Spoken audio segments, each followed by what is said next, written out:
I'm Brian Merrick with Beta USA, and today we're doing a rebuild on a 300 race here. I'm going to show you how to flush the clutch and bleed all of the air bubbles out to get a nice smooth action out of that clutch lever. Let's get right to it.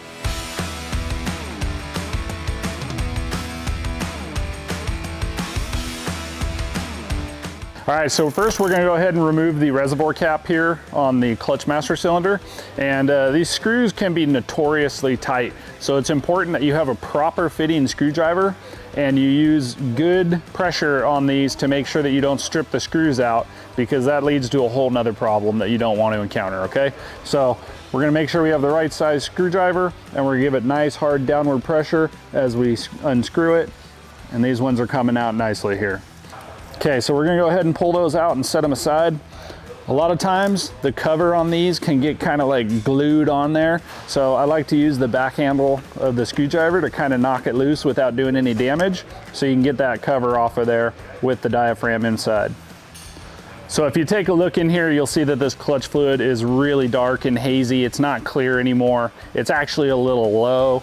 The system, you can see, it can potentially suck air there. So this is in dire need of some service, which we're gonna go ahead and do.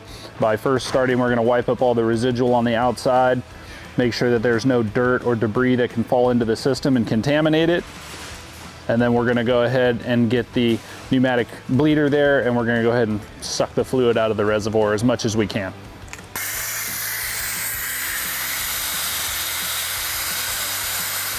So sometimes you'll see a little bit of discoloration on the inside there, and we're gonna go ahead and just kind of wipe that out gently. You wanna make sure you don't get any lint or fuzz or anything from your rags into the system. So just make sure that you're careful with that as you try and wipe out the inside of the master cylinder there. Okay, nice and clean, no contaminants. We're gonna go ahead and introduce some new fluid and start flushing it through the system. Something I actually didn't go over before, but if you'll notice, probably not where you have your lever, maybe it is, maybe it isn't, but I actually leveled out the system so that the fluid can sit flat in there and we can get as much in there as possible without it spilling while we're trying to cycle it through the system. So now that the reservoir is full, we're gonna go ahead and get the wrench on the bleeder and get the pneumatic system on there and start pulling the fluid through. So this is an 8 mil on the Beta 300 here. So I like to use a box end so that you can just leave the wrench on there. That way, as you're cracking it to release it and tightening it, the wrench stays in place. And if you take note of where it's at, you can kind of clock it so you know it's tight at this and it's loose at this. So we'll say this is 9 o'clock. It's probably gonna break loose around 8, 7:30, somewhere in there. So you don't really need to open it a heck of a lot to get that fluid to flow through there. So before we crack it, we're gonna wanna get ready with some more fluid because it's gonna go pretty fast through the system. So we wanna stay on top of it. And you can meter that speed by just tightening up the bleeder a little bit.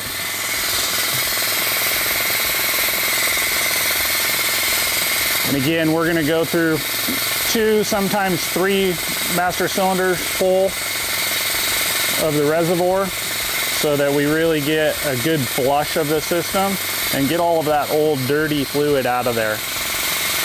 You want to make sure the fluid stays high enough that it cannot suck air through the system.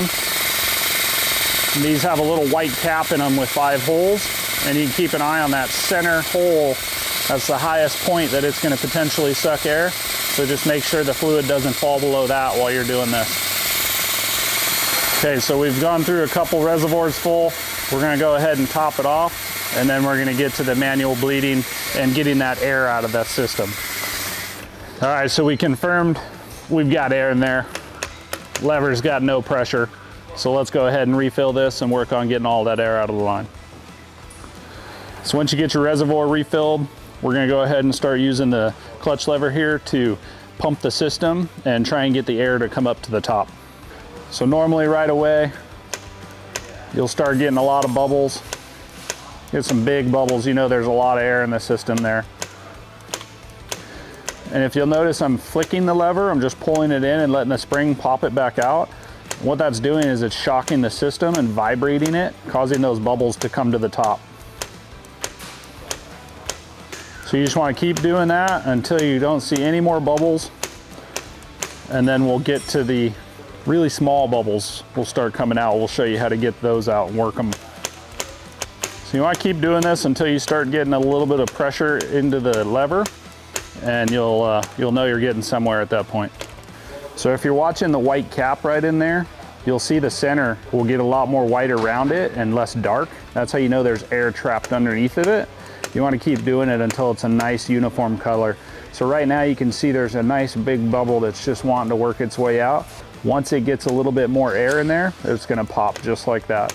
And you want to keep doing that until these big bubbles are all the way out of there. You don't want any air in your system. Now, if you happen to be doing this by hand with the old school hose and bottle method, it's going to take a minute. The pneumatic vacuulators are worth their weight in gold if you're doing this often, for sure.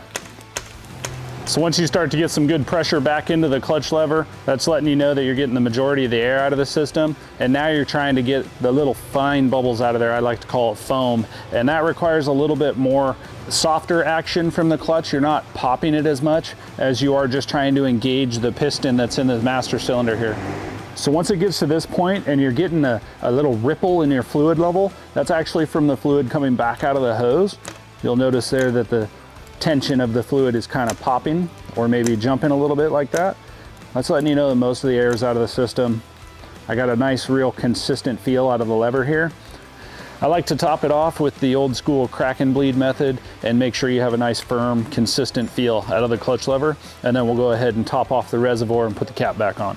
And just like your dad's old Ford pickup, you're gonna go ahead and pump the lever a few times. You're gonna hold it in, crack it, bleed it. And again, before you let go of the clutch lever, you want to make sure your bleeder is nice and tight. So similar to the rear brake master cylinder, you have a line on the inside of the reservoir here. It's about 1/8 of an inch down, and that's your guide. You want to fill your fluid to about that level, just a little bit above. So when you put the cap on, it'll squish a little bit out, and there's going to be no air in your system. All right, so we've got the fluid level up to where we want it. We're going to go ahead and clean the cap and the diaphragm that's inside of here. Make sure that it's not really warped or damaged, that it has a nice good seal all the way around the lid. And we're gonna go ahead and get the screws in there and get it installed. Now, because I know that there's fluid that's gonna come out of this reservoir, I like to take a blue towel, kind of wrap it around the handlebars in the reservoir, so it's gonna catch some of that, and then we'll clean the rest up when we're done here. So when we put the cap on here, we're gonna pull the clutch lever in first. That way when the cap goes on, and we're gonna squeeze a little bit of fluid out of there, it's gonna make sure that there is no air in the system. And when we get the cap tightened and release the lever, it's gonna create a little bit of a vacuum. And that's gonna allow it to pull the pressure off of the clutch slave cylinder, which is gonna pull pressure off of the clutch itself.